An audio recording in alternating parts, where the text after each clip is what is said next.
What do you say? Assalamu alaikum. First of all, I welcome our today's speaker, Mr. Imran Munir Sahab. He is FPFA, FIFA, NLB, ITP, and CMA, President, Professional Tax Forum, Faisalabad, Members, Tax Discussion Committee, Faisalabad Tax Bar Association, Ex-Executive Member, Faisalabad Tax Bar Association, Principal, Imran Associates, Tax and Corporate Consultant. The learned guest speaker has over 20 years of practical experience in handling tax matters. On behalf of Lahore Branch Committee, my name is Shaukat Hussain Chaudhary. I am fellow member of Institute of Chartered Accountant of Pakistan, fellow member of Institute of Public Finance Accountant Pakistan, and qualified accountant member of Chartered Institute of Public Finance Accountant, UK. मैं पहले थोड़ा सा introduction दे दूं कि हमारा जो Lahore branch committee है इफा के फोरम पे, इसका जो मेन मैंडेट है उसको हम लेके चल रहे होते हैं कि हम अपने मेंबर्स को करंट सिनेरियोज के साथ अपने अपडेट कैसे रखना है। तो इस सिलसिले में डिफरेंट टॉपिक्स पे हमारी सीपीडी एक्टिविटीज होती रहती हैं, वो थ्रू पिफा व्हाट्सएप मेंबर्स ग्रुप के थ्रू, पिफा के ऑफिशियल पेज के थ्रू और मेंबर्स ईमेल के थ्रू कंसर्न एरिया जो मेंबर्स होते हैं उनको सर्कुलेट हो जाता है। इस सिलसिले में अब हमारे क्योंकि टैक्स ऑर्डिनेंस में अंडर सेक्शन 22 की जो मैंडेट असेसमेंट्स होती हैं वो काफ़ी एक हॉट इशू बना हुआ है आजकल, कैसी होनी है, क्या होता है, क्यों होगी। तो उस पर हमारे पास एक बहुत लर्न प्रैक्टिशनर हैं टैक्स के फैसलाबाद से, इमरान मुनीर साहब। उन्होंने हमें टाइम दिया, थैंक यू उनके लिए, ताकि हमारे मेंबर जो हैं वो हमारे जो कोर फंक्शंस हैं अकाउंट एंड फाइनेंस के टैक्सेशन रिलेटेड उससे अपडेट रहें। इसके साथ साथ बहुत सारी सीपीडी एक्टिविटी हमारी सॉफ्ट स्किल पे भी हो रही होती है, साइबर सिक्योरिटीज हैं, डाटा एनालिटिक्स है, आर्टिफिशियल इंटेलिजेंस है, ताकि हमारा जो मेंबर है जो इंस्टीट्यूट से क्वालिफाई कर गया है और इस वक्त प्रैक्टिस में है या वो प्रैक्टिस में आना चाह रहा है या इंडस्ट्री में, वो करंट जो इश्यूज चल रहे हैं या जो करंट हार्ड टॉपिक्स हैं उससे वेल अवेयर हो। तो आज का सेमिनार जो है वो amendment of assessment under section 2122 of the income tax ordinance 2001 scope and procedure के ऊपर है। इस पे यानी कि पूरी डिटेल में गुफ्तगू करेंगे हमारे इमरान मुनीर साहब। मैं इमरान मुनीर साहब को वेलकम करता हूँ कि वो आए और अपने इस टॉपिक को लेके चलें। जी इमरान साहब, please over to you.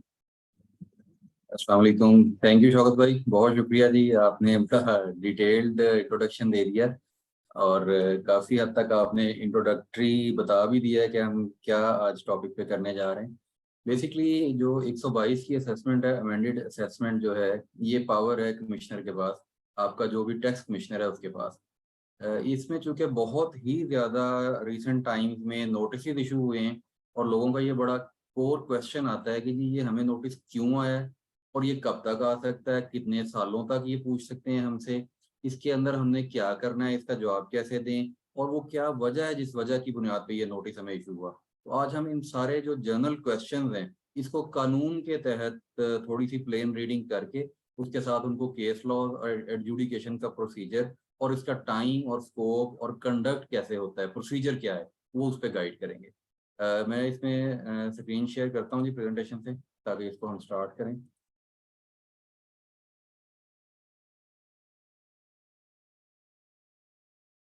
I think screen visible है जी। जी सर विजिबल है, प्लीज कैरी ऑन। जी जैसा कि मैंने बताया, ये amendment of assessment under section 122 of income tax ordinance 2001, scope and procedure इसका हम डिफाइन करने जा रहे हैं। प्लेन रीडिंग ऑफ स्टैट्यूट से शुरू करेंगे और साथ साथ इसको एक्सप्लेन करते चले जाएंगे और बाद में क्वेश्चन आंसर इसके ले लेंगे। 122 क्या कहता है जी? 122 जो सेक्शन है बेसिकली ये डील करता है जब आप अपनी रिटर्न फाइल कर देते हैं, कोई भी बंदा अपनी annual income tax return whether on time और लेट 114(1) में फाइल करे या 114(4) में नोटिस के बाद फाइल करे, तो वो इमीडिएटली उसका एक असेसमेंट ऑर्डर बन जाता है, जिसको अंडर सेक्शन 120 असेसमेंट ऑर्डर कहा जाता है। ये आपकी सेल्फ असेसमेंट स्कीम के तहत ये ऑर्डर जनरेट होता है। अब अगर कमिश्नर किसी भी वजह से डिससेटिस्फाइड है या उसके पास कोई इन्फॉर्मेशन मौजूद है या बोर्ड ने कंप्यूटर बैलेटिंग में आपको सिलेक्ट कर लिया है और उसके बाद 177 के बाद वो मुनासिब समझता है कि आपको 122 की कार्रवाई में लाया जाए, तो वो आपको 122 में अमेंडमेंट करके अमेंडेड ऑर्डर इशू करेगा, जो कि 122 का ऑर्डर कहलाएगा। अब आपका 120 का ऑर्डर ओवररूल हो जाएगा with new order of 122। Okay, इसको हम देखते हैं। 122 में सबसे पहले स्टार्ट करते हैं 122(1) सेक्शन 1, जिसके तहत मोस्टली जो ऑर्डर्स आजकल होते हैं वो 122(1) में होते हैं। Sub section 1 of section 122 of income tax ordinance 2001। ये कहता है जी, subject to this section the commissioner may amend an assessment order treated as issued under section 120 और इशूड अंडर 121। 121 के ऑर्डर वो अलग है, वो भी हम डिस्कस कर लेंगे थोड़ा सा इसमें, लेकिन 120 मेन जो हमारा कोर इशू है कि 120 में जो आपने खुद से रिटर्न फाइल की और उसके बाद आपकी अमेंडमेंट उसने करनी है, तो वो ऑर्डर 121 में इशू करेगा, ऑर्डर इशू करेगा बाई मेकिंग सच अल्टरेशंस और additions as commissioner consider necessary. ये 122(1) है जिसके तहत आपको ऑर्डर आएगा। इसमें क्या होगा आगे वो हम फर्दर देखते हैं। सेकंड इसमें है जी कि 122 का सब सेक्शन 2 है कि no order under sub section 1 shall be amended by commissioner after expiry of 5 year from the end of financial year in which commissioner has issued और treated to have issued the assessment order to tax payer. जो अभी मैंने पहले बात की कि जब आप अपनी रिटर्न फाइल कर देते हैं तो 120 का एक ऑर्डर जनरेट हो जाता है। अब ये अमेंडमेंट कितना अरसा बाद तक हो सकती है? मोस्ट कॉमनली आस्क्ड क्वेश्चन जी, हमें तो इस साल नोटिस आया था, इस साल में पता चला। उसने कहा है कि after the expiry of 5 year from the end of financial year. That means कि अगर आपने 2022 में 30 सितंबर को अपनी रिटर्न फाइल की है तो आपके 5 साल शुरू होंगे जून 2023 के बाद से, यानी 1 जुलाई 2023 से लेके 5 साल आप कैलकुलेट करेंगे जो कि 2027 तक जाएंगे, और 2027 30 जून तक वो आपको कॉल कर सकता है अमेंडमेंट फॉर असेसमेंट के लिए। इन सिंपल अंडरस्टैंडिंग आप इसको छठा साल समझ सकते हैं। After the expiry of 5 year from the end of financial year, यानी आपका वो फाइनेंशियल ईयर जिसमें आपने रिटर्न फाइल की है उसके बाद 5 साल। तो ये बहुत कॉमन क्वेश्चन है, इसलिए इसको इतना डिटेल से रिपीटेडली डिस्कस किया गया है इसके। नेक्स्ट है जी 122 का सब सेक्शन 3 है। ये उस सूरत में अप्लाई करेगा जब आपने 114(6) या 6A में आपने रिवाइज्ड रिटर्न फाइल की होगी। आपने ओरिजिनल रिटर्न फाइल की, you found out some discrepancy in it, you revised it. Revision का एक प्रोसीजर दिया गया है लॉ में, आप उसको फॉलो करते हुए अपनी रिटर्न रिवाइज कर देंगे। अगर आपकी रिवाइज्ड रिटर्न इन प्लेस है तो जो आपकी अमेंडमेंट ऑफ असेसमेंट होगी वो 122(3) में होगी। अब 122(1) नहीं लगेगा। इसके आगे 2 सब सेक्शन हैं, उनको देख लेते हैं। पहला है the commissioner shall be treated as having made an amended assessment for the taxable income and tax payable thereon as set out in revised return। वही बात जो मैंने कही कि वो रिवाइज्ड रिटर्न को अमेंड करेगा। अब वो ओरिजिनल रिटर्न, ओरिजिनल 120 के ऑर्डर को अमेंड नहीं करेगा, जो रिवाइज्ड ऑर्डर है उसको अमेंड करेगा। The taxpayer revised return shall be taken for all purposes of this ordinance to be an amended assessment order issued to taxpayer by commissioner on the day on which the revised return was furnished। आपने return original file की 30 सितंबर को, आपको 2 माह के अंदर पता चल गया कि मेरे से कोई मिस्टेक हो गई है, आपने 45 डेज के बाद अपनी रिटर्न रिवाइज कर दी। अब आपका जो टाइम पीरियड है वो उस दिन से शुरू होगा जिस दिन आपने रिवाइज की है, नंबर 1। नंबर 2, अब आपकी वो जो रिवाइज्ड रिटर्न है वही कंसिडर होगी फॉर फ्यूचर एनी करस्पॉन्डेंस। आप कोई पेनल्टी लगाना चाहते हैं, कोई डिस्क्रिपेंसी फाइल्ड होगी, what ever will be the situation, आपकी रिवाइज रिटर्न जो है वही ऑर्डर कंसिडर होगा इस ऑर्डिनेंस के तहत। इवन अगर वो कमिश्नर 122(3) में ऑर्डर कर देता है तो अब अगर आप पे कोई पेनल्टी चार्ज होनी है तो वो भी इसी रिवीजन के हिसाब से ही चार्ज होनी है और इसी के हिसाब से चार्ज किया जाएगा, और कोई टैक्स अगर एडिशनल कैलकुलेट होता है तो वो भी इसी के हिसाब से लिया जाएगा। नेक्स्ट है जी 122(4), another important section where an assessment order hereinafter referred to as original assessment has been amended। ये ओरिजिनल असेसमेंट का वर्ड वही है 120 का ऑर्डर। 120 का ऑर्डर क्या है? जब आप रिटर्न फाइल करते हैं तो जो ऑर्डर आपके सिस्टम में जनरेट हो जाता है that is original assessment. Has been amended under sub section 1, 3 और 5A। 5A को भी हम आगे पढ़ेंगे। आप ये समझ लें कि इन 3 सेक्शन में अगर कोई अमेंडमेंट होती है, the commissioner may further amend as many times as may be necessary the original assessment। अच्छा, इसमें वो एक दफा अमेंडमेंट के बाद फर्दर अमेंडमेंट भी कर सकता है, ये इख्तियार है, लेकिन इसमें लिमिटेशन है। वो क्या है? ए है 5 years from the end of financial year in which the commissioner has issued और is treated as having issued the original assessment order. 120 का ऑर्डर होगा तो वो 5 साल है। 1 year from the end of financial year in which commissioner has issued or is treated to having issued the amended assessment order. अगर वो amendment कर चुके हैं तो उस अमेंडमेंट के बाद वो 1 साल का टाइम होगा, यानी ओरिजिनल असेसमेंट होगी तो 5 साल है, अमेंडेड असेसमेंट होगी तो 1 साल के अंदर वो फर्दर अमेंड कर सकते हैं उसको as many times as he deem necessary. Next 4A है जी। 4A बेसिकली अब हमारे पे इतना एप्लीकेबल नहीं होगा बिकॉज जब 1979 का ऑर्डिनेंस रिप्लेस हुआ है 2001 के ऑर्डिनेंस से, तो उस टाइम जो टाइम पीरियड था वो उसको मेंशन करने के लिए बताया गया था कि रिपील्ड ऑर्डिनेंस था, उसके सेक्शन 65 में जो टाइम था उसके हिसाब से अब टाइम लिमिटेशन ये अप्लाई होगी, जिसमें ये अमेंडमेंट इंसर्ट हुई थी फाइनेंस एक्ट 2003 में। Presently I don't think so कि इतना पुराना कोई केस पेंडिंग होगा जो 2001 से पहले का होगा, तो उसको उस पर ही एप्लीकेबल होगा। लेकिन लॉ है, स्टैच्यू में जाहिर है क्लियर तो उन्होंने करना था, तो क्लियर कर दिया हुआ है कि जो पुराने ऑर्डिनेंस के तहत केसेस थे वो किस तरह से और कितने टाइम पे किस तरह से शिफ्ट होंगे इसके अंदर। वेरी इंपॉर्टेंट सेक्शन जी 122(5). 122(5) most debatable, most adjudicated section of income tax ordinance है जी।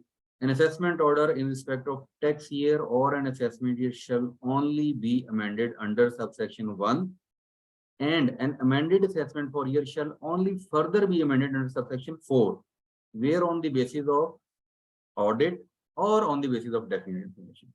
ये बहुत इंपॉर्टेंट चीज है कि 122(5) का ऑर्डर किस सूरत में होगा। 122(5) का ऑर्डर होगा अगर आपका ऑडिट कंडक्ट किया गया, ऑडिट में कोई फाइंडिंग सामने आई है, या आपकी कोई डेफिनेट इन्फॉर्मेशन है।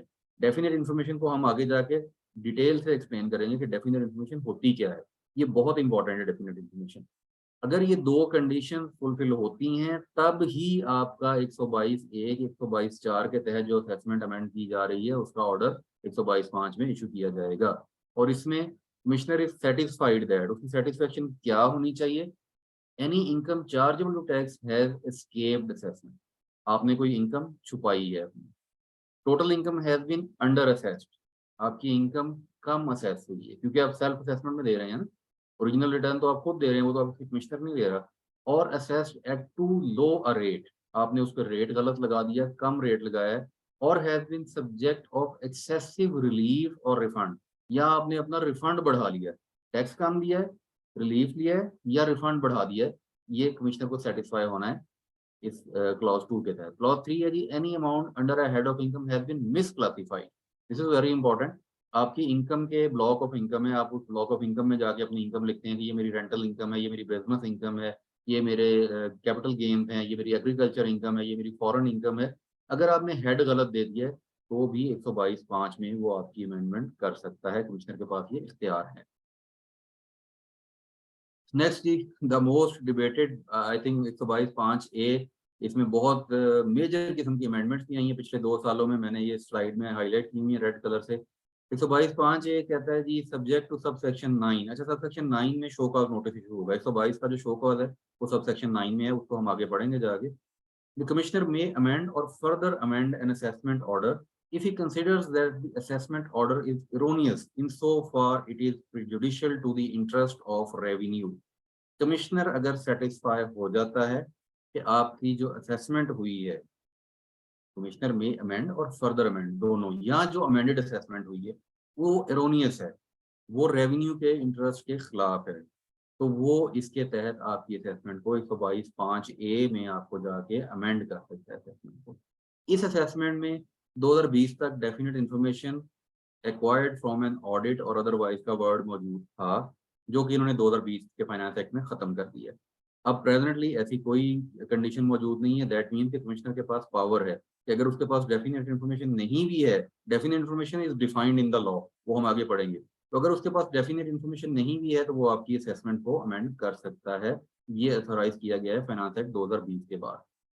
सेकंड इसमें था द एक्सप्रेशन आफ्टर मेकिंग और causing to be made such inquiries as he deemed necessary.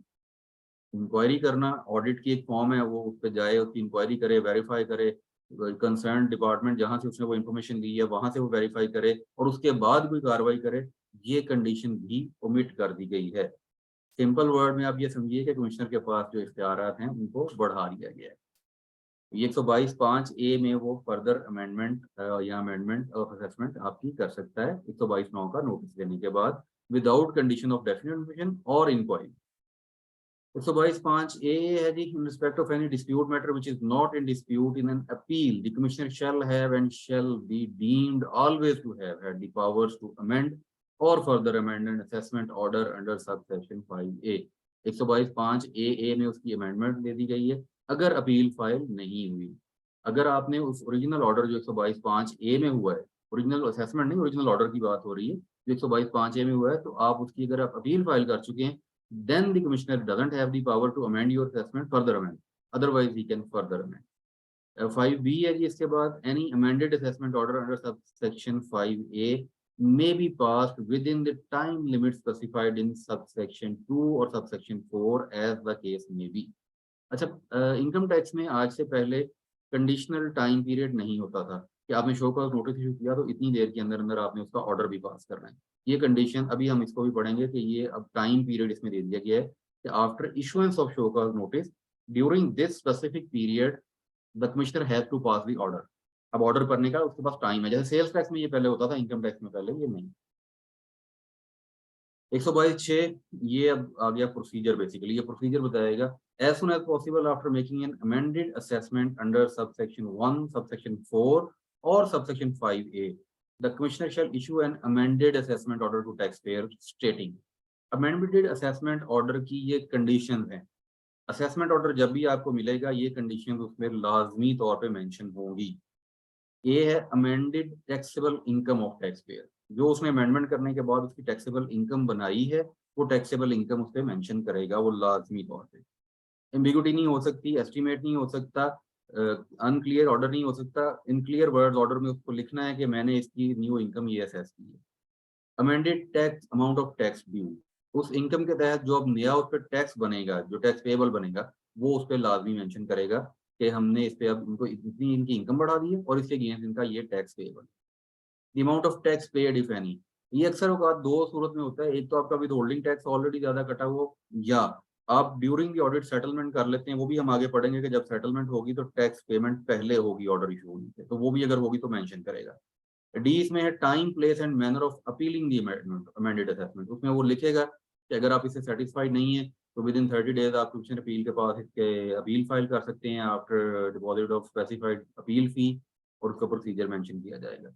अच्छा, इसमें स्टैच्यू में एक चीज मिसिंग है, इनकम टैक्स की अमेंडमेंट है जो असेसमेंट में, उसमें बार कोड भी मैंडेटरी है। मैनुअल ऑर्डर अब नहीं किया जा सकता, अब आपने जो भी ऑर्डर करना है वो आपको IRIs के थ्रू ही करना है, सिस्टम से ऑर्डर जनरेट होगा। हम लोगों की सजेशन तो वैसे यही थी कि इसमें चाहिए था इनको स्टैच्यूट में भी अमेंडमेंट कर देते कि अगर किसी ऑर्डर में बार कोड नहीं लगा हुआ तो वो ऑर्डर भी वैलिड नहीं होगा। जिस तरह से इन्होंने ये 4 कंडीशंस दी हैं, जिसमें इनकम लिखेगा, टैक्स लिखेगा, टैक्स पेड लिखेगा, time place manner of appealing लिखेगा, तो यहाँ पे इनको लिख देना चाहिए था कि उस पर बार कोड भी होगा। Anyhow bar code is another condition, यानी कि वो IRIs के सिस्टम जनरेटेड ही असेसमेंट ऑर्डर हो सकता है, other than that assessment order नहीं हो सकता। सबसेक्शन 7 है जी आगे, an amended assessment order shall be treated in all respect as an assessment order for the purpose of this ordinance other than for the purpose of subsection 1। अब जो amended assessment order हो गया है वो अब आपका ऑर्डर इन प्लेस है।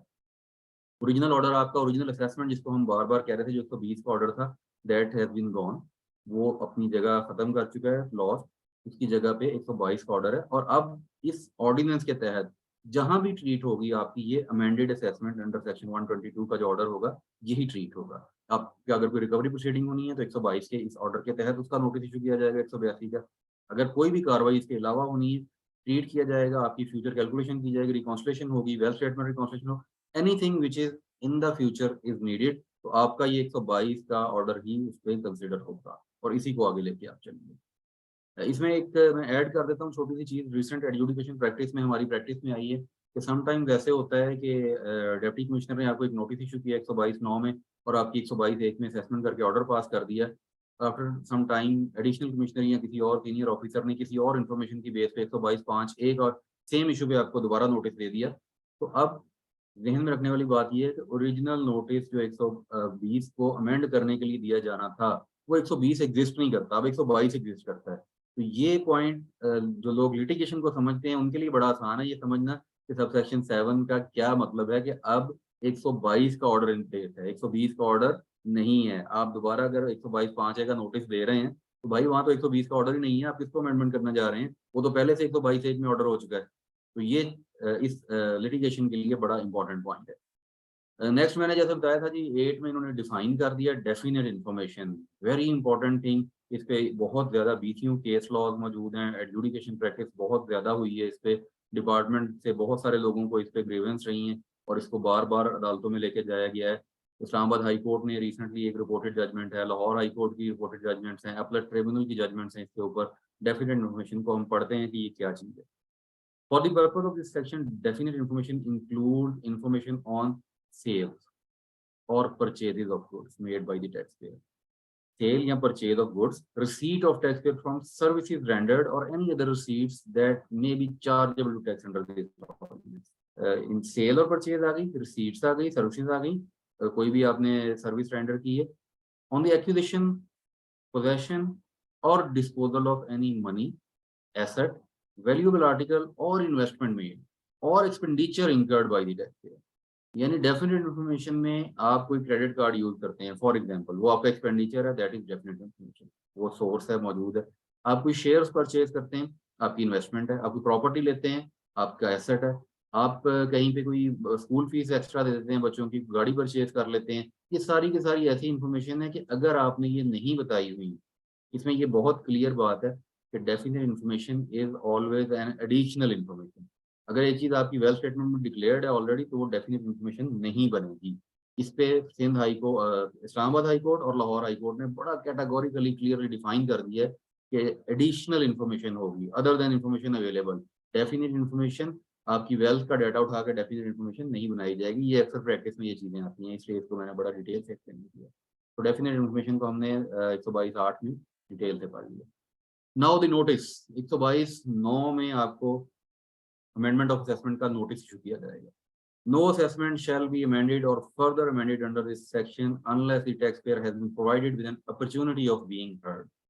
Mandatory requirement है जी स्टैट्यूट की, आपके कॉन्स्टिट्यूशन ऑफ पाकिस्तान के जो फंडामेंटल राइट्स के सेक्शंस हैं, प्रोबेबली 10A है, जिसमें आपको राइट दिया गया है कि nobody can be condemned unheard. Law of natural justice भी है, आपका कॉन्स्टिट्यूशन भी बैक करता है इसको, और 20वीं अदालती फैसले भी इस पे मौजूद हैं कि कभी भी आपके खिलाफ कोई कार्रवाई नहीं की जाएगी जब तक कि आपको reasonable opportunity of being heard is not provided.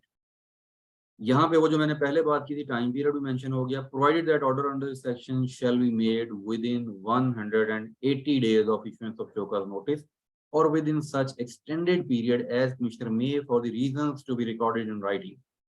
So, however, such extended period shall in no case exceed 90 days. So, the total time comes up to 180 days plus 90 days if the extension is sought by the Commissioner from the board. This proviso shall be applicable to a showcase notice issued on or after the first day of July 2021. As I told you, this is a recent amendment. ये addition की गई है और इसको bound किया गया है कि उन तमाम नोटिस के लिए ये एप्लीकेबल है। दोज आर इशूड आफ्टर जुलाई 2021। इससे पहले के जो नोटिस हैं वो पुराने तरीकाकार पे ही चलेंगे, जिसमें टाइम लिमिटेशन तो जरूर थी, टोटल 5 साल का, जो वो 6ठे साल में जाके पूरा होता है। But after issuance of show cause notice with in this stipulated time आपने ऑर्डर करना है। ये चीज इनकम टैक्स में पहले नहीं थी, सेल्स टैक्स में हुआ करती थी, इनकम टैक्स में ये रिसेंट एडिशन है। And to be honestly speaking, ये बहुत अच्छी एडिशन है, क्योंकि इससे आप वो अनलिमिटेड टाइम के लिए बाउंड नहीं हो जाते कि नोटिस इशू हो गया और 4-5 साल के बाद अचानक से आपको पता चला जी आपके खिलाफ ऑर्डर हो गया। नाउ आपके पास एक टाइम लिमिट मौजूद है, उस टाइम लिमिट के अंदर commissioner is bound to issue the assessment order, amended assessment order. Next है जी प्रोविजो, इसमें provided further that any period during which the proceedings are adjourned on account of a stay order or alternative dispute resolution proceedings or agreed assessment proceedings under section 122B or the time taken through adjournment by the taxpayer not exceeding 60 days shall be excluded from the computation of period specified in first proviso. अच्छा देखिए, इसमें आपके पास tax payer के पास कुछ opportunities होती हैं। आप कुछ स्टे ले आते हैं किसी भी 122 के नोटिस के खिलाफ या किसी का ऑर्डर के खिलाफ, तो वो आपका स्टे का जो पीरियड है वो इस जो 180 डेज का पीरियड अभी हम पीछे पढ़ के आए 122(9) में, वो उसमें से एक्सक्लूड हो जाएगा। आप एडीआरसी में चले जाते हैं, अल्टरनेटिव डिस्प्यूट रेजोल्यूशन कमेटी में चले जाते हैं, आप उसमें जाके कहते हैं जी ये हमारा मैटर है, इसको सॉल्व करें, हमारा डिस्प्यूट है डिपार्टमेंट के साथ, तो उसमें जो time taken by that committee है वो भी एक्सक्लूड हो जाएगा। रिसेंट एक अमेंडमेंट आई थी 122D में, जिसमें आप एग्रीड असेसमेंट कर लेते हैं। आप जाके कमिश्नर को लिखते हैं जी ठीक है मैं एग्रीमेंट आपके साथ करना चाह रहा हूँ, तो वो एक कमेटी फॉर्म कर देंगे जिसमें चीफ कमिश्नर, एडिशनल कमिश्नर और कमिश्नर होगा, जो बैठ के सेटल करेंगे और आप एक ऑफर करेंगे कि ठीक है जी मैं इतना टैक्स देना चाहता हूँ, ये मेरी इनकम में आप कर दें और मैं सेटलमेंट करके एग्रीड असेसमेंट करवाना चाह रहा हूँ। तो during the period of this proceeding ये उस 180 डेज में इंक्लूड नहीं होगा। लास्ट इसमें ये है कि आप लोग जो यहाँ आप खुद यहाँ आपके काउंसिल जो एडजर्नमेंट ले लेते हैं, टाइम ले लेते हैं, तो वो एडजर्नमेंट का जो period but not exceeding 60 days obviously वो इसमें इंक्लूड नहीं होगा। यानी आपके पास 180 प्लस 90 की एक्सटेंशन और 60 डेज आपके पास एडजर्नमेंट आ गई, या कोई स्टे ऑर्डर आ गया, या एडीआरसी आ गई, या आगे एग्रीड असेसमेंट 122D में आ गई, तो वो पीरियड इसमें से एक्सक्लूड हो जाएगा। 122A रिवीजन की पावर है जी कमिश्नर के पास। Commissioner may suo motu call for record of any proceeding under this ordinance or under the repealed ordinance in which an order has been passed by any officer of inland revenue other than the commissioner appeal। यानी commissioner appeal का order ना हो, किसी भी officer का order हो, additional commissioner का हो, डेप्यूटी कमिश्नर का हो, असिस्टेंट कमिश्नर का हो, उसको रिवाइज करने का इख्तियार कमिश्नर के पास मौजूद है, लेकिन वो कमिश्नर अपील का ना हो। अगर वो अपील में चला गया तो वो उसको रिवाइज नहीं कर सकता।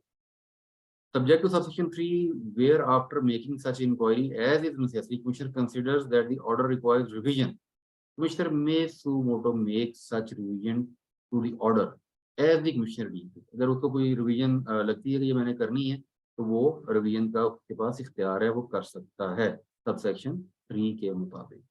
Any order under subsection 2 shall not be prejudicial to the person to whom the order relates। अच्छा, ये थोड़ा सा लीगल एस्पेक्ट आ जाता है कि आप कोई भी ऐसा ऑर्डर नहीं करेंगे जिस बंदे से वो रिलेट कर रहा है, shall not be prejudicial to him.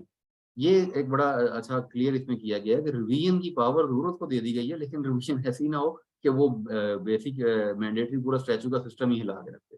The commissioner shall not revise any order under subsection 2 if, जो मैंने पहले बात की, an appeal against the order lies to commissioner appeal और to the appellate tribunal. The time within such an appeal may be made has not expired।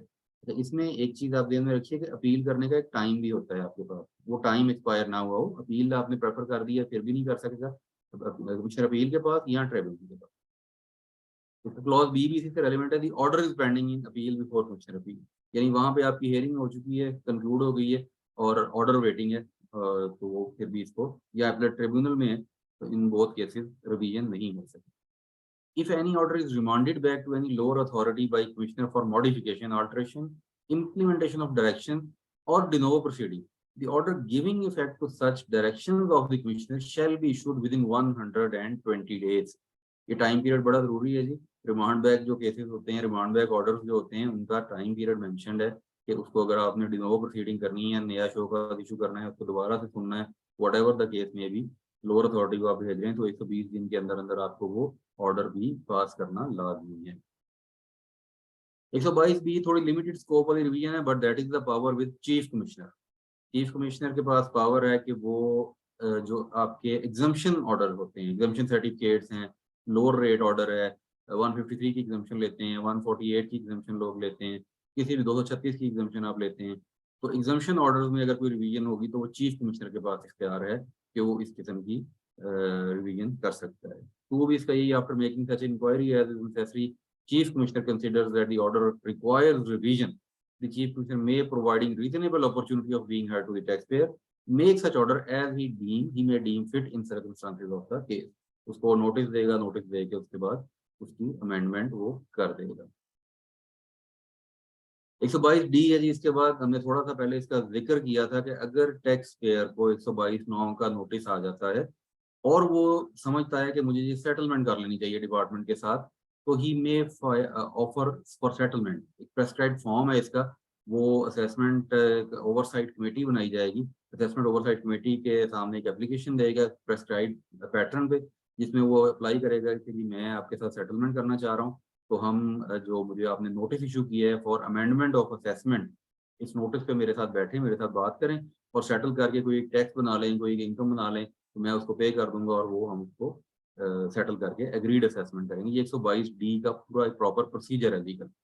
इसके अंदर आगे कुछ इसकी लिमिटेशन है, वो भी अभी हम डिस्कस करते हैं, इसका प्रोसीजर भी देखते हैं। Committee, after examining the aforesaid offer, may call for record of the case and after affording opportunity of being heard to the taxpayer may decide to accept or modify the offer of taxpayer through consensus and communicate its decision to the taxpayer. Committee उसके बाद क्या करेगी जी, उससे record मंगवा लेगी, record मंगवा के उसको सुनेंगे, उसके बाद बैठेंगे, बात करेंगे और उसकी ऑफर देखेंगे कि उसने जो ऑफर की है ये ऑफर अगर तो वो कंसेंसस के साथ कमेटी कबूल कर लेती है तो वो अपना डिसीजन टैक्सपेयर को कम्युनिकेट कर देगी। अगर वो कंसेंसस नहीं हो पाता तो in that case that shell also be communicated और वो फिर दोबारा 122 की कार्रवाई में वापस आ जाएंगे। Agreed assessment in certain cases, subsection 3 में मैंने जो बात अभी पहले की उसको डिटेल से डिफाइन किया गया है। Where the taxpayer is satisfied with the decision of the stratified with the decision of the committee, the taxpayer shall deposit the amount of tax payable, including any amount of penalty and default surcharge as per the decision of committee. देखिए, अगर taxpayer ने admit कर लिया है कि जी ठीक है, जो हमने ये फैसला, मैंने ऑफर दी, आपने कबूल की, ये मेरा आपका सेटलमेंट हो गई, तो वो उसका टैक्स, उसकी पेनल्टी और उसका डिफॉल्ट सरचार्ज डिपॉजिट करवा देगा। इस डिपॉजिट होने के बाद the commissioner shall amend assessment in accordance with the decision of committee after tax payable including any amount of penalty and default surcharge as per decision of committee has been paid. Order 122 D का तभी issue होगा जब आपने tax, penalty और surcharge समेत जमा करवा दिया, उसके बगैर ऑर्डर इशू नहीं होगा उसके लिए। The taxpayer shall waive the right to prefer appeal against such amendment. अच्छा, अगर 122 डी की असेसमेंट है, आप अपील नहीं कर सकते, आपका अपील का राइट खत्म हो जाएगा। No further proceeding shall be undertaken under this ordinance in respect of issues decided by committee unless the tax as per clause C has not been deposited by taxpayer. अगर tax जमा हो जाता है तो कोई फर्दर प्रोसीडिंग, कोई amendment of assessment, कोई further notice इस पे दोबारा नहीं दिया जा सकता। ओनली कंडीशन इज कि वो जो टैक्स कैलकुलेट आपने किया है उसके दौरान म्यूचुअल अंडरस्टैंडिंग के साथ एग्रीड असेसमेंट में वो आपने जमा करवा दिया। अगर वो जमा नहीं करवाया तो फिर वो दोबारा भी उसको बोल सकते हैं। लास्ट वही बात भी जो हमने पहले डिस्कस भी कर ली है कि where the committee has not been able to arrive at a consensus और where the taxpayer is not satisfied with the decision of committee, the case shall be referred back to the commissioner for decision on the basis of reply of taxpayer in response to notice under subsection 9 of section 122, notwithstanding proceedings और decisions if any of them. अगर committee किसी consensus पे नहीं पहुंच पाती, आपका उनके साथ एग्रीमेंट नहीं हो पाता, तो 122(9) में आपने जो जवाब दिया है, जो आपने रिकॉर्ड सबमिट किया है, उसमें आपने अपने एविडेंस दिए हैं, फैक्ट्स दिए हैं, कोई लॉ पॉइंट देना चाहते हैं, वो जो भी आपने रिप्लाई दिया है, तो उसके तहत आपकी जो रेगुलर कार्रवाई होगी 122(9) के तहत, वो दोबारा से शुरू हो जाएगी। ये पीरियड उसमें से एक्सक्लूड हो जाएगा जिस पीरियड के दौरान आप एग्रीड असेसमेंट में गए हैं और कमेटी में बैठे हैं, और उसके बाद आपका वो दोबारा से 122(9) के तहत नोटिस अलाइव होगा और उसके तहत आपसे वो रिकॉर्ड मंगवाएंगे और उसके बाद वो अमेंडेड ऑर्डर पास करेंगे, जैसा कि हम पीछे पढ़ रहे हैं 122(1) में, 5 में, 5(a) में या 3 में। 122 का सबसेक्शन 5 है जी, कमेटी किन लोगों पे मुश्तमिल होगी? Following income tax authorities having jurisdiction over the tax. आपके जोन, जिस भी आप जोन में फॉल करते हैं, जैसे कॉर्पोरेट जोन है, मुख्तलिफ सिटी के जोन होते हैं बने हुए, उस जोन में चीफ कमिश्नर होगा जी आपका, उस मुतलका आरटीओ, सीटीओ, एलटीओ का, कमिश्नर इनलैंड रेवेन्यू होगा जो आपका जोन का कमिश्नर होगा, और एडिशनल कमिश्नर इनलैंड रेवेन्यू होगा जो कि आपके रेलिवेंट जोन का होगा। This section shall not apply in cases involving concealment of income or where interpretation of question of law is involved having effect on other cases. अगर question of law अगर कहीं involve हो जाता है ना, तो फिर ये आप इस सेक्शन में फाइल ही नहीं कर सकते। अगर आप कंसीलमेंट ऑफ इनकम का कोई केस है आपके ऊपर, तो उसमें आप इसमें नहीं आ सकते, और अगर इंटरप्रिटेशन है क्वेश्चन ऑफ लॉ की, उस पर भी आप इसमें नहीं फाइल कर सकते। क्वेश्चन ऑफ लॉ पे ये लोग डिसाइड नहीं करेंगे, उसके लिए आपको हायर कोर्ट में ही जाना पड़ेगा। आखिरी है जी, board may make rules regulating the procedure of committee and for any matter connected with और incidental to the proceeding of the committee. Board के पास ये हमेशा से इख्तियार है कि वो कोई भी रूल बना सकता है, कोई नोटिफिकेशन इशू कर सकता है, एसआरओ दे सकते हैं, जनरल ऑर्डर दे सकते हैं, फॉर्मुलेशन ऑफ कमेटी दे सकते हैं, इसके मेंबर्स को चेंज कर सकते हैं। बोर्ड के पास प्रोसीजर का को रेगुलेट करने का इख्तियार हमेशा ही बोर्ड के पास रहता है। ये बेसिक जी कुछ चीज़ें जो हमने डिस्कस की हैं 122 के हवाले से। इसमें एक दो पॉइंट्स हैं जो कि मुख्तलिफ कोर्ट ऑफ लॉ में डिस्कस हुए हैं रिसेंटली, उनको मैं चाहूँगा एंड पे डिस्कस कर लें थोड़ा सा, और उसके बाद फिर हम आपके क्वेश्चन और आंसर की तरफ आते हैं। जो 122 के अंदर मैंने एक डुप्लीकेशन की बात की थी अभी थोड़ी देर पहले कि अगर आपका 122 एक में ऑर्डर पास हो गया है और उसके बाद आपको 122 5 का नोटिस आ गया है, 5 ए का नोटिस आ गया, ये बड़ी कॉमन प्रैक्टिस है। आजकल बहुत सारे नोटिस इस तरह के आ रहे हैं, हम लोग भी डेली देख रहे हैं। तो उसमें एक चीज़ ध्यान में रखनी है, अब रिसेंटली एक फैसला किया है कराची अपीलेट ट्रिब्यूनल ने, उसमें उन्होंने बड़ा क्लियरली ये मेंशन किया है कि when the order, original assessment order जो 120 का है, वो इन प्लेस नहीं है, तो आप उस पे फर्दर नोटिस कैसे इश्यू कर सकते हैं। अब आपने अगर अमेंड करना था तो आपने 122 एक को करना था, अगर 122 एक का ऑर्डर पहले हो गया, 122 5 को नहीं करना था। तो ये एक बड़ा कैटेगोरिकली क्लियर है जिसपे केस लॉ रेलिवेंट है, बहुत ज़रूरी 122 के हवाले से।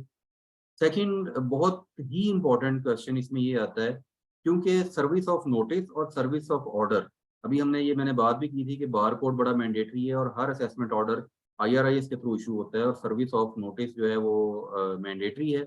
और उसमें इन्होंने डिजिटल सर्विस को ही इसमें कानून में डाल दिया है कि वो इनफ है। अदालतों ने जी इसको तस्लीम नहीं किया हुआ, इस पे बड़े क्लियरली केस लॉज मौजूद हैं। Physical service of notice and order is mandatory as per court of law. 122 में कार्रवाई होती है, आप 122 में का नोटिस इशू कर देते हैं, आईआरआई इसमें आ जाता है, लॉगिन में आ जाता है, but superior courts are of the opinion that physical service of notice is mandatory। उसमें उन्होंने सीपीसी का जो सिविल प्रोसीजर कोड है उसके 45 और 45A आई थिंक इसमें सर्विस ऑफ नोटिस के दो तरीकाकार हैं समन भेजने के, कि फिजिकल जाके बंदा समन दे के आए या बाई कोरियर भिजवाया जाए। तो यानी फिजिकल सर्विस ऑफ नोटिस को मैंडेटरी किया गया है अदालतों में, यहाँ पे इसको नहीं तस्लीम किया जाता। सेकंड इसमें सेक्शन 111 है जो कंसीलमेंट के हवाले से सेक्शन है, बड़ा इंपॉर्टेंट सेक्शन है।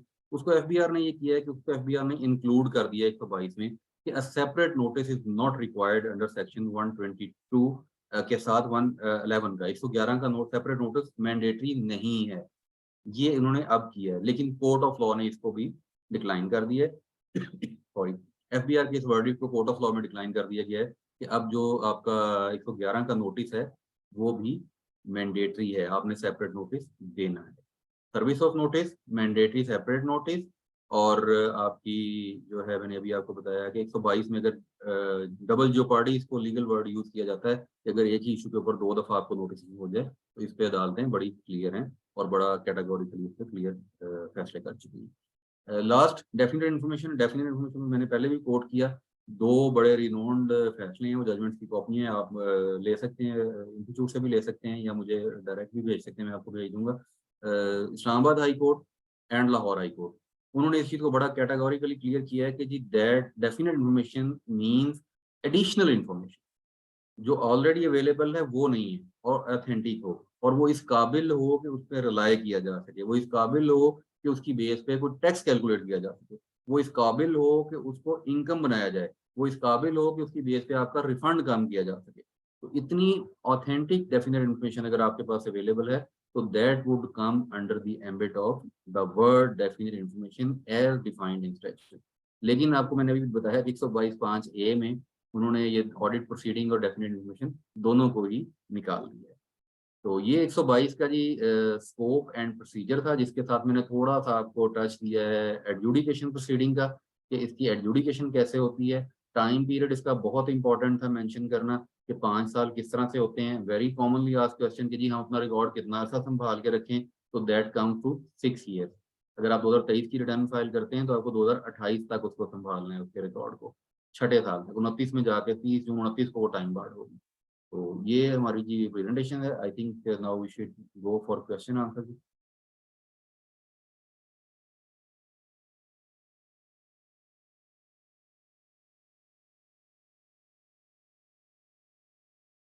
कुछ लोगों ने मेरा ख्याल है उसमें चैट बॉक्स में भी क्वेश्चन किए होंगे, वहां से स्टार्ट कर लेते हैं, या अगर शौकत भाई स्टार्ट करना चाहते हैं तो चले सकते हैं।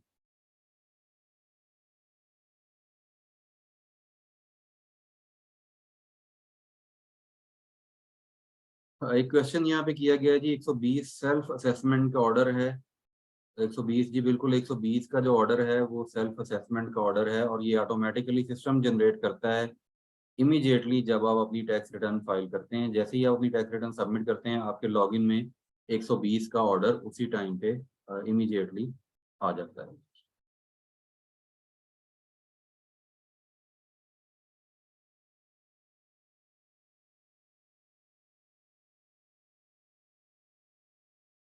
If my original assessment order of tax year 2022 can be amended till tax year 2027 if assessed by the commissioner in 2026, then when amended order can be passed? देखिए अमेंडमेंट का मैंने आपको बताया है कि अमेंडमेंट का टाइम पीरियड उसके बाद 1 साल है, वो उन्होंने लॉ में भी लिखा हुआ है बड़ा क्लियरली। आप ये स्लाइड्स में बाद में हम शेयर कर देंगे, इन स्लाइड्स को आप दोबारा से रिव्यू भी कर सकते हैं।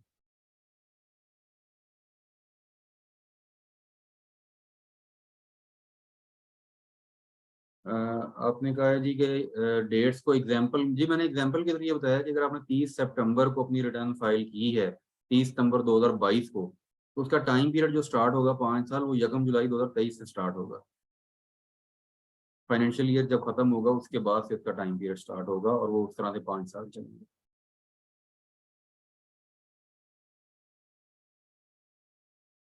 Again period of revision of income tax return. अच्छा शान अफीक साहब, ये जो आपने revision of income tax return का पूछा है, आप अपनी ओरिजिनल रिटर्न को, अभी इन्होंने एफबीआर ने एक और अच्छा ऑप्शन दे दिया हुआ है, विद इन 60 डेज आपकी रिटर्न ओपन रहती है जी। अगर आपको with in 60 days of filing of return पता चल जाता है कि मैं कोई मिस्टेक उसमें मैंने कर दी है, तो आप उसको ओपन करके as it is he revise कर सकते हैं। फिर उसके बाद इसमें 2 चीज़ें आती हैं, आपकी रिवीजन अपवर्ड है या डाउनवर्ड है। अपवर्ड रिवीजन का मतलब है कि उससे टैक्स बढ़ेगा, डाउनवर्ड है कि उससे टैक्स कम होगा। अपवर्ड का दूसरा मतलब है कि रिफंड कम होगा और डाउनवर्ड का दूसरा मतलब है कि रिफंड बढ़ेगा। तो अगर आप इन किसी कैटेगरी में फॉल करते हैं जिसमें अपवर्ड रिवीजन है और आपको उससे पहले एक एप्लीकेशन देनी होती है, इसकी अप्रूवल जो अथॉरिटी है वो देता है कमिश्नर। आप अप्लाई करेंगे और अगर आपकी एप्लीकेशन से वो सेटिस्फाई हो जाता है कि आपकी अपवर्ड रिवीजन है, कोई चीज़ आप मिस कर गए हैं, कोई इनकम आप मिस कर गए हैं, लिखना चाहते हैं, तो वो आपको इमीडिएटली अलाउ कर देते हैं और आप उसका अगर कोई टैक्स बनता है वो जमा करवा दें, आपका रिफंड कम होता है वो रिफंड कम करके आप अपनी रिवाइज रिटर्न फाइल कर सकते हैं। रिवीजन कभी भी हो सकती है जी, before in within 5 year before issuance of show cause notice. अगर आपको उसका नोटिस इशू हो गया तो then you can not revise the return, और उससे पहले आप अपनी रिवीजन कर सकते हैं किसी भी टाइम पे। अमेंडेड असेसमेंट 2027 तक हो सकेगी जी। अब देखिए ना, अगर आप 2023 से 5 साल करते हैं जुलाई से, तो ये 30 जून 2027 को आपका टाइम बार्ड होगा। ये उसकी मिसाल इस तरह से ले लें कि 2017 टैक्स ईयर 2017 जिसकी रिटर्न लोगों ने सितंबर, अक्टूबर या नवंबर में फाइल की होगी, वो अब 30 जून 2023 को टाइम बार्ड हो रहा है। तो 2017 आज टाइम बार्ड हो रहा है, इसी हिसाब से आप आगे भी कैलकुलेट करेंगे। If any order is remanded back and later on taxpayer notice any error in the return, can he revise the return? नहीं जी, मैंने आपको पहले बताया, अगर उसका नोटिस इशू हो गया रिमांड बैक, तो उससे भी अगला स्टेप है ना कि उसका ऑर्डर हो गया और ऑर्डर के बाद आपने रिमांड बैक करवाया, तो वो तो उससे भी नेक्स्ट स्टेप। जी अली, ये क्वेश्चन लीजिए, किसका क्वेश्चन हैंड रेज किया?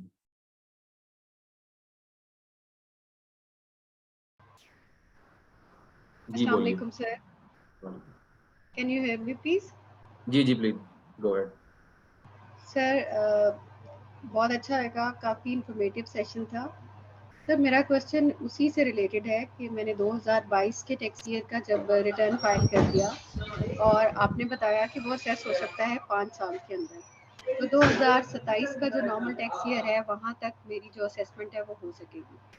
ताहम मैं ये देखती हूँ कि उन 5 सालों के अंदर कमिश्नर ने अपनी पावर को यूज़ किया 2026 के अंदर, ठीक है, और उसने मुझे एक असेसमेंट ऑर्डर पास किया अंडर 122, ठीक है। अब वो जो 122 के अंडर उन्होंने किया है उसमें भी पावर्स हैं कि वो उसको भी अमेंड कर सकते हैं। तो मुझे ये जानना है कि वो अगर उसको असेस कर सकते हैं या अमेंड कर सकते हैं दोबारा से, तो वो क्या 2027 तक ही कर सकेंगे या इसके बाद 1 साल मजीद होगा, क्योंकि वो 5 इयर्स और कुछ इस तरह की थी ना एक कंडीशन। तो प्लीज नहीं, जो आपका एनलाइटन। क्वेश्चन, जी थैंक यू, जो आपका क्वेश्चन है बड़ा क्लियर है, बहुत अच्छा क्वेश्चन है, क्योंकि टाइम लिमिटेशन है 122 में ऐसी चीज है जिस पे सबसे ज्यादा क्वेश्चन रेज हुए हैं और इस पे बहुत क्लियरली एडजुडिकेशन हो गई है। अब तो इतने केसेस हो गए हैं कि अब ये चीज क्लियर हो गई है। जो फर्दर अमेंडमेंट है ओरिजिनल अमेंडमेंट के बाद, उसका टाइम पीरियड 1 साल है, लेकिन ये टोटल जो टाइम पीरियड है ना 2022 का, ये 2027 30 जून को खत्म हो जाएगा। अगर वो 30 जून 2027 के बाद किसी भी किस्म की अमेंडमेंट या फर्दर अमेंडमेंट करता है तो वो अनलॉफुल, वो नहीं हो सके। ये बड़ा क्लियर है जी। अगेन आई थिंक उनका दोबारा तो सर अगर मैं सिर्फ ये जानना चाहती हूँ, इफ इट इज कंफर्म कि उन्हीं 5 सालों के अंदर असेसमेंट प्लस अमेंडमेंट दोनों हो सकेंगी उसके बाद नहीं, इज इट? जी जी ऐसे ही है, उसके बाद नहीं होती। Thank you sir. जी ये अवैस आफ्ताब साहब का क्वेश्चन है। जी अस्सलाम वालेकुम, एम आई ऑडिबल? वालेकुम सलाम जी अवैस। अच्छा sir, thank you so much for this great presentation. Sir ऐसे आपने भी कहा कि 122(5)A में जो एडिशनल कमिश्नर एक्सरसाइज करते हैं पावर, वो क्योंकि 120 का ऑर्डर तो एग्जिस्ट ही नहीं कर रहा, तो वो कैसे कर सकते हैं? तो सर इसमें अगर हम 122 सेक्शन के सब सेक्शन, एक मिनट, सब सेक्शन 8 को मेरे पास, जी सर, सब सेक्शन 7 को देखें। वो कहता है कि an amended assessment order shall be treated in all respects as an assessment order for the purposes of this ordinance other than for the purposes of subsection 1। मतलब इसमें अब जो भी अमेंडेड है वही कंसीडर किया जा रहा है असेसमेंट ऑर्डर, तो फिर 122(5) है में ये कवर हो नहीं जाता? मैं आई आपको थोड़ा सा क्लियर करता हूँ, शायद आप कुछ ना प्रेजेंटेशन में मिस कर गए। मैंने एक बात कही कि अगर 122(1) में ऑलरेडी ऑर्डर हो गया है, पहली बात ये थी 120 का आपका ओरिजिनल ऑर्डर उस दिन खत्म हो जाएगा जिस दिन आपका 122(1) में ऑर्डर हो गया। रिसेंटली ये कुछ प्रैक्टिस हुई है, इसलिए ये बात की गई थी कि बाद बात ये हुआ है कि 122(1) में यानी सब सेक्शन 1 और 122 में ऑर्डर हो गया है, अब उन्होंने दोबारा 122(5)A दे दिया उसी इशू के ऊपर। इसमें दो चीजें हिट होती हैं। नंबर वन, तो 122(5)A में अगर वो दे रहा है 120 को दोबारा रिकॉल कर रहा है तो 120 तो खत्म हो गया, क्योंकि 122(1)A पहले हो गया है।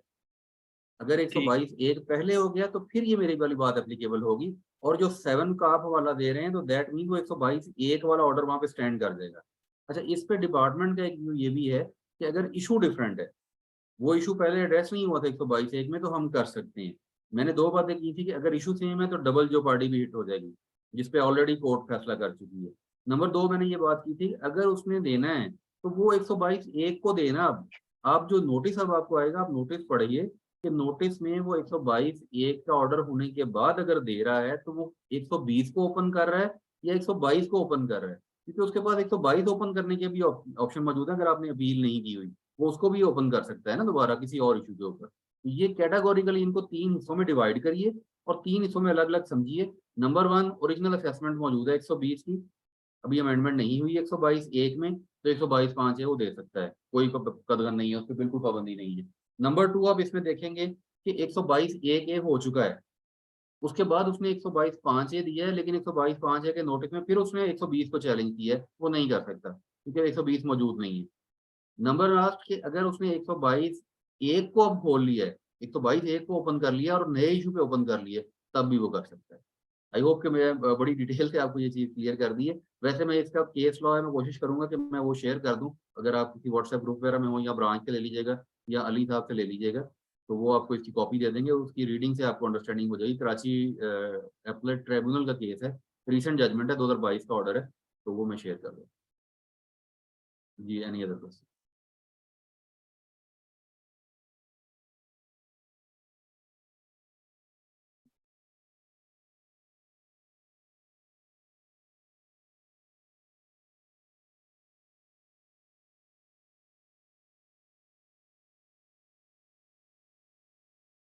इसमें बेसिकली काफ़ी सारे क्वेश्चन हैं जो वो टाइम पीरियड के हवाले से ही होते हैं, तो हमने कोशिश की थी कि ड्यूरिंग प्रेजेंटेशन जो है टाइम जो है ना असेसमेंट का और रिकॉर्ड रखने का टाइम, और कब तक 122 की प्रोसीडिंग हो सकती है, कितने सालों तक आपने रिकॉर्ड करना है। अभी ये मिस बुशरा कियानी थी, उनका बड़ी डिटेल से क्वेश्चन था, बड़ा उन्होंने चैट बॉक्स में भी किया, फिर उन्होंने क्वेश्चन भी किया, तो ये हमने कोशिश की है कि बड़ी डिटेल से हम इसको एक्सप्लेन कर दें कि जो टाइम पीरियड है वो किस तरह से इसमें कंटिन्यू होता है। इवन जो केसेस एडजुडिकेट होने के बाद आते हैं वापस, 122 में आपका ऑर्डर हो गया, आपने उसके खिलाफ अपील कर दी, वो कमिश्नर अपील या एपलेट ट्रिब्यूनल या हाई कोर्ट किसी भी जगह से वो रिमांड होकर वापस आ गया, उसमें भी टाइम पीरियड बड़ा क्लियरली मेंशन्ड है। एक टाइम पीरियड उसमें ये है कि अगर आपकी वो सेट असाइड हो गया ऑर्डर, सेट असाइड होने की सूरत में वो आपके पास टाइम पीरियड जो है वो 1 साल from the end of financial year है, और अगर अमेंड 2 साल फ्रॉम फाइनेंशियल ईयर है, और अगर अमेंडमेंट है उसमें सेटिस्फाइड नहीं हुआ, वो टेस्ट कम ज़्यादा करके ऑर्डर पास हुआ है, तो फिर उसमें दोबारा नोटिस देने का टाइम एक साल है, प्लस वो फाइनेंशियल ईयर वाला 2 साल हो जाएंगे। टाइम पीरियड की उन्होंने कहा जी एक स्लाइड ऐड कर दें। आई थिंक इसमें डिफाइंड है जी सब सेक्शन में। बाकी मेरा ख्याल है ये रिकॉर्डिंग भी मौजूद है फेसबुक पे भी, आप दोबारा भी सुन सकते हैं, बड़ी डिटेल से इसको मैंने मेंशन किया। आकी वदील साहब कह रहे हैं जी my company was issued a notice for 2017 under section 122(9) and 111 we challenged and replied it and the matter was closed now, but commissioner changed and he again issued same notice again, can he do that? इसमें आकिब एक चीज आप मुझे बताइए कि जो आपने कहा है matter was closed, how this matter was closed? क्या उन्होंने 122 में ऑर्डर पास किया था? अगर तो उन्होंने ऑर्डर पास कर दिया है तो मैं ऑलरेडी आपको बात बता चुका हूँ कि न्यू नोटिस किस तरह दे रहा है, उसकी अमेंडमेंट का दे रहा है या कि वो दोबारा 120 को खोल रहा है। तो ये अगर आप मुझे क्लियर कर दें कि ऑर्डर पहले हो गया था, मैटर वाज क्लोज्ड का क्या मतलब आप लेना चाहते हैं, या आपने सिर्फ रिप्लाई दे दिया और उन्होंने उसके बाद आपको पूछा नहीं, तो फिर तो वो मैटर क्लोज नहीं हुआ। ऑर्डर होना लाजमी, और 2017 अभी टाइम बार नहीं हुआ। 2017 के अभी आपके पास ऑलमोस्ट कोई 35-40 डेज बताए हैं कुछ के बाद। अगर आप इसको क्लियर कर दें तो फिर मैं आपको इसका आंसर दे देता हूँ। बिकॉज अगर ऑर्डर कर दिया फिर वो नए शो कार्ड में दोबारा उस ऑर्डर को ओपन नहीं ना कर सकेगा, वो उसके पास इख्तियार नहीं है, तो आप उसको चैलेंज कर सकते हैं। और इस पे केस लॉज मौजूद हैं, पोस्ट डिसाइड कर चुकी हैं इस इशू को बड़ा क्लियरली।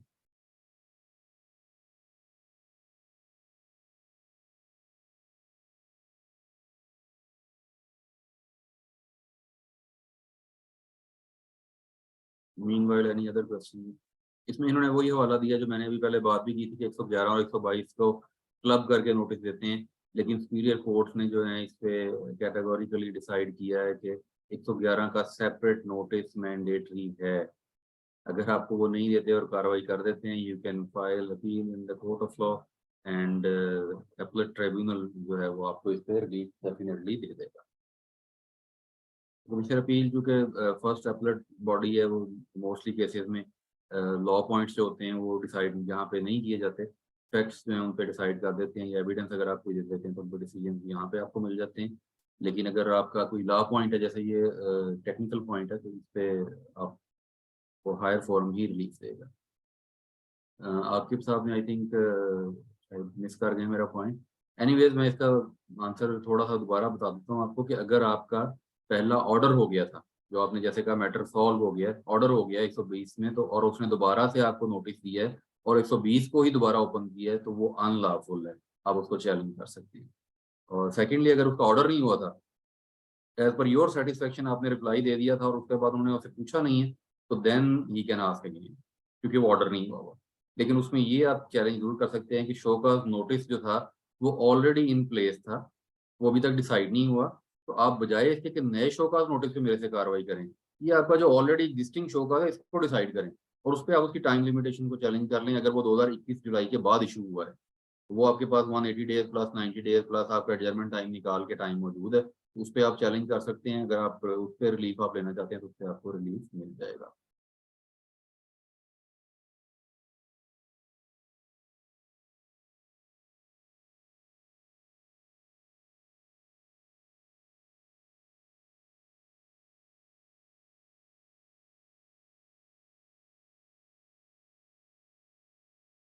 एफबीआर के पास बेसिकली जी मैं जितनी देर कोई क्वेश्चन आता है थोड़ा सा ऐड कर देता हूँ। 2-3 किस्म की पावर्स हैं आपके ऑर्डर्स को ओपन करने की।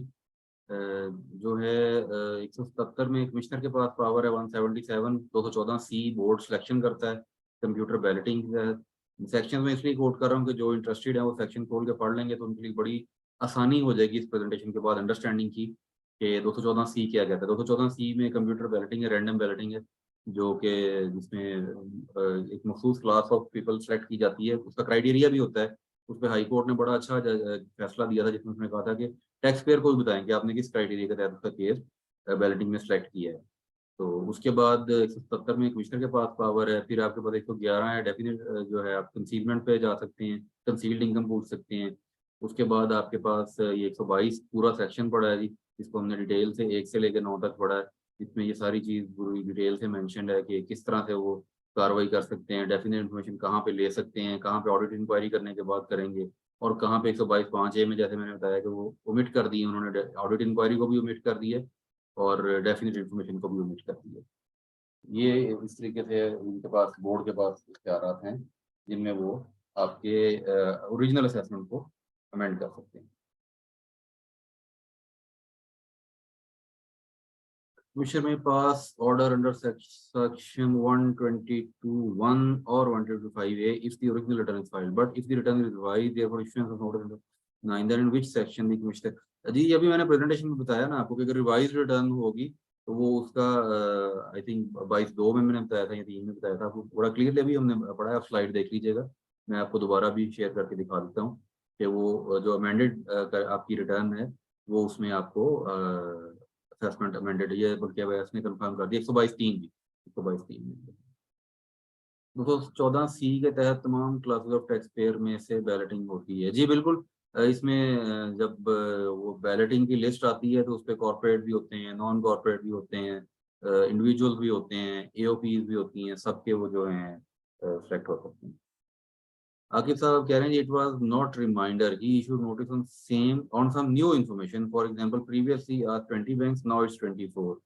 आखिर मैंने आपको बताया लाहा पॉइंट तगड़ा है, अगर आप समझते हैं कि you can not comply documents के साथ आप उनको जवाब नहीं दे सकते तो आप लाहा पॉइंट पे चले जाएं, उनको चैलेंज करें कि जी आपका ऑलरेडी एक शो का नोटिस इन प्लेस है, वो खत्म नहीं हुआ हुआ अभी तक, उसका ऑर्डर नहीं हुआ हुआ, तो आपने एक नया नोटिस कैसे इशू कर दिया, आप इनको चैलेंज कर लें and you will get the remedy from the higher court, if not from the immediate lower court जो कि कमिश्नर अपील है या कमिश्नर है, जो आपका पहला, क्योंकि ये क्वाज़ी जुडिशियल प्रोसीडिंग है और इसमें आपका पहला फोरम भी बेसिकली तो जुडिशियल फोरम बनता है, लेकिन ये समटाइम्स लोगों की ग्रीवेंस एड्रेस नहीं होती क्योंकि लॉ पॉइंट है, तो आप इसको फाइल चैलेंज कर सकते हैं, you have the right to challenge कि आपने ओरिजिनल जो शोकाज नोटिस था उसको डिसाइड नहीं किया और उसी बेस पे एक नया नोटिस इशू कर दिया।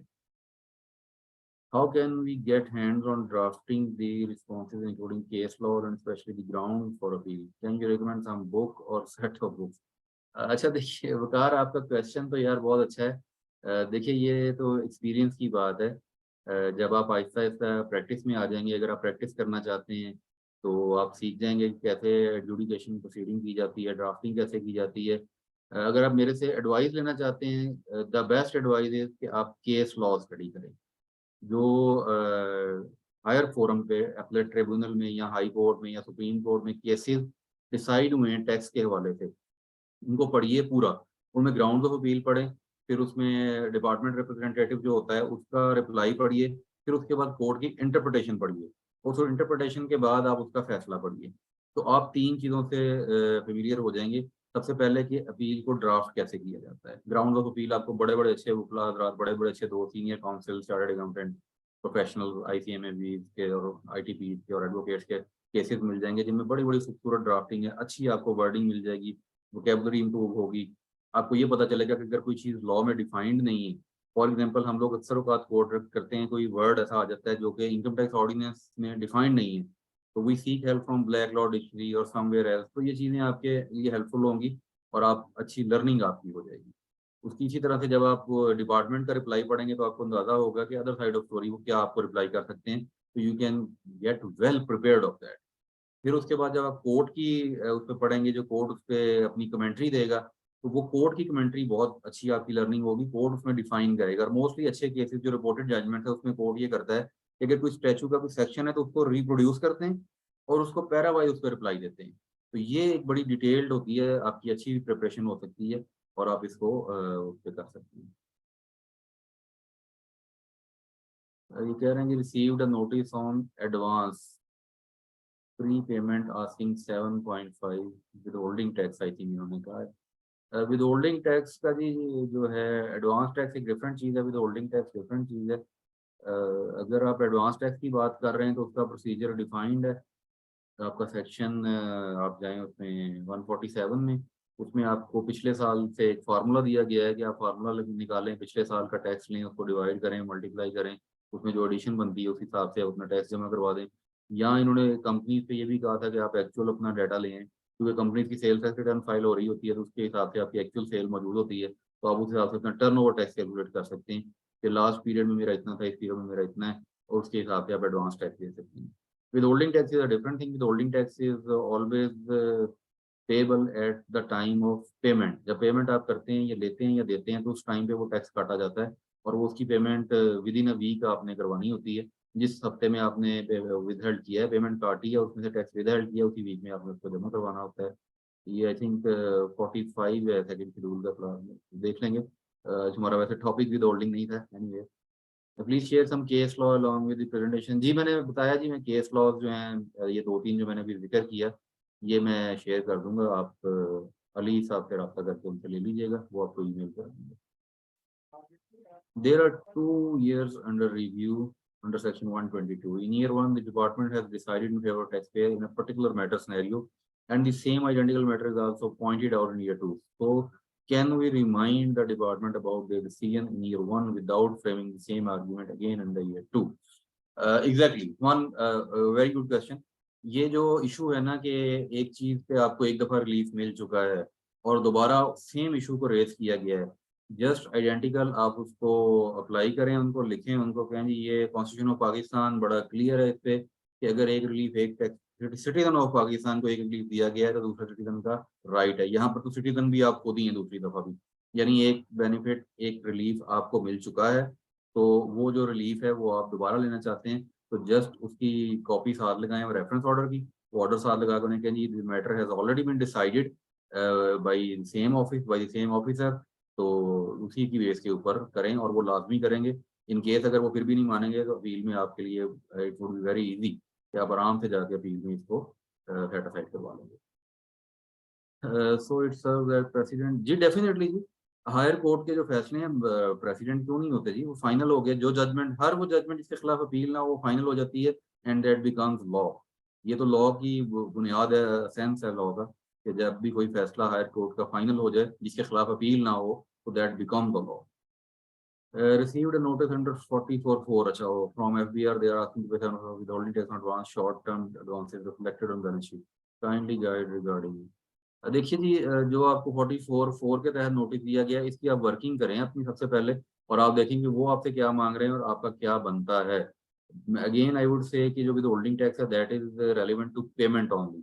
तो अगर आपने पेमेंट की है और नहीं विदहेल्ड हुआ तो आप पेमेंट विदहेल्ड करें, और आपने पेमेंट नहीं की तो उनको जवाब देंगे भाई हमने ये पेमेंट अभी की नहीं है, ये तो अभी पेंडिंग है। क्योंकि विदहोल्डिंग आपने कब करना है, विदहेल्ड तो लफ्ज से ही मतलब जाहिर है कि विदहेल्ड तभी होना है ना जब पेमेंट होनी है, उसमें से विदहेल्ड करेंगे आप। तो अगर पेमेंट नहीं की तो विदहोल्डिंग का कॉन्सेप्ट नहीं होगा। Sohail Ahmed साहब क्या get judgment you discussed in presentation regarding issuance of notice under 111 is mandatory। Sohail साहब, ये जो जजमेंट है 111 का नोटिस मैंडेटरी है, ये मैं चले मैं आपको ढूंढ देता हूँ। आप किसी भी अगर आपके पास ये इनके हैं किसी ग्रुप में या किसी जगह पे भी, ये जो लॉ बुक्स पब्लिश करते हैं, ये वेबसाइट्स भी हैं इनकी, मुख्तलिफ पेजेस भी हैं, वहाँ से भी मिल जाएगा। या आप अली साहब से रब्ता कर लीजिएगा, विद इन अ डे और 2 मैं उनको भेज दूंगा, ये जजमेंट भी ढूंढ के मिल जाएगी, ये कोई इशू नहीं है, ईजी है।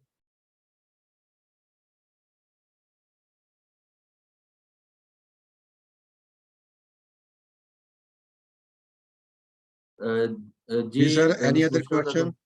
मिस बुशरा का क्वेश्चन, शौकत भाई बस लास्ट क्वेश्चन आई थिंक इनका है। Could it be called a precedent if year 1 relief order is used in year 2 for the same purpose in context of Usman का first question? जी बिल्कुल, exactly जी, मैंने बड़ा clearly बताया कि जो लॉ जिस चीज पे भी case law adjudication proceeding final हो जाए जिसके खिलाफ अपील ना हो, दैट बिकम्स अ लॉ। तो ये प्रेसिडेंट बिल्कुल बनेगा, बल्कि मैं तो कह रहा हूँ वो लॉ बन जाएगा, कानून बन जाएगा। जी ओवर टू यू शौकत भाई। थैंक यू सर, बड़ा डिटेल्ड और बड़ा इंफॉर्मेटिव सेशन रहा है। तमाम मेंबर्स के जितने क्वेश्चंस थे वो ऑलमोस्ट आई थिंक सो के सारे एड्रेस हो गए हैं। फिर भी अगर किसी का क्वेश्चन हो तो अली ने चैट बॉक्स में ईमेल एड्रेस डाल दिया है, उस पर आप ईमेल कर सकते हैं, फिर हम इनको भेज देंगे इमरान मुनीर साहब को, तो आपको उस पर आंसर दे देंगे। तो इसके साथ ही मैं शुक्रिया अदा करता हूँ इमरान मुनीर साहब का, जिन्होंने अपने कीमती वक्त से टाइम निकाल के हमारे मेंबर्स के लिए बड़ा काफ़ी लर्न सेमिनार किया। साथ ही पिफा ब्रांच कमेटी अपने तमाम पार्टिसिपेंट का भी शुक्रिया अदा करती है जिन्होंने हमारे इस इवेंट को सक्सेसफुल किया ऑनलाइन ज्वाइन करके। इन फ्यूचर इंशाल्लाह जैसे ये हालात थोड़े से बेहतर हो रहे हैं, क्योंकि लाहौर में भी लॉ एंड ऑर्डर सिचुएशन काफ़ी यानी कि डिस्टर्ब हो जाती है सडनली, तो हम फिजिकल इवेंट भी करेंगे। और ये हमारी सीपीडी की जो सीरीज़ है ये इंशाल्लाह चलती रहेगी ऐसे ही। और जो हमारी कमिटमेंट है अपने इंस्टीट्यूट के साथ, अपने मेंबर्स के साथ सीपीडी के लिहाज से, तो हम ये सीपीडी एक्टिविटीज़ को कंटिन्यू करेंगे। अगर कोई मेंबर चाहता है कि कुछ स्पेसिफिक टॉपिक पे सीपीडी होनी चाहिए, तो वो भी रिकमेंड कर सकता है। We are open to it कि अगर कोई इशू या कोई ऐसा टॉपिक जो समझते हैं कि हॉट टॉपिक है और उस पे हमारी सीपीडी होनी चाहिए, तो वो हमें ईमेल करके अपना टॉपिक, अगर कोई हमारा मेंबर खुद से किसी टॉपिक पे कोई प्रेजेंटेशन खुद से भी करना चाह रहा है, तो वो ओवर वेलकम है। यानी कि सबसे पहले हमारी प्रायोरिटी होती है कि जो हमारे मेंबर्स हैं या हमारे प्रोफेशनल बॉडीज के मेंबर्स हैं वो फ्रंट पे आएँ, हमारे मेंबर्स को एजुकेट करें। और एक कंफर्ट लेवल होता है अपने प्रोफेशनल के साथ बैठ के, क्योंकि वो लाइक माइंडेड लोग सारे होते हैं, तो वो समझ भी रहे होते हैं कि किस लेवल पे गुफ्तगू हो रही है, मेरी ऑडियंस क्या है।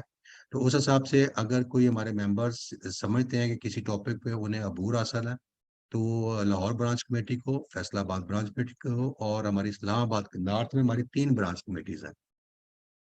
साउथ में हमारी एक ही ब्रांच कमेटी है जो कराची ब्रांच कमेटी है, वो कराची और साउथ को कैटर कर रही होती है। लाहौर, फैसलाबाद और इस्लामाबाद हमारी नॉर्थ की 3 ब्रांच कमेटीज हैं। तो तीनों ब्रांच कमेटी हमारे टोटल नॉर्थ के मेंबर्स को एंटरटेन कर रही होती हैं। उनकी कोई क्यूरीज है रिगार्डिंग इफ़ा या जो भी कोई एजुकेशनल प्रॉब्लम है, किसी का मेंबरशिप का इशू है, तो we are open to it. इसके साथ ही मैं तमाम मेंबर्स का और अब हमारे आज के स्पीकर इमरान मुनीर साहब का शुक्रिया अदा करता हूँ। Ali, Thank you, over to Shaukat. You. Okay, sir. Thank you so much, sir. Thank you. Thank you.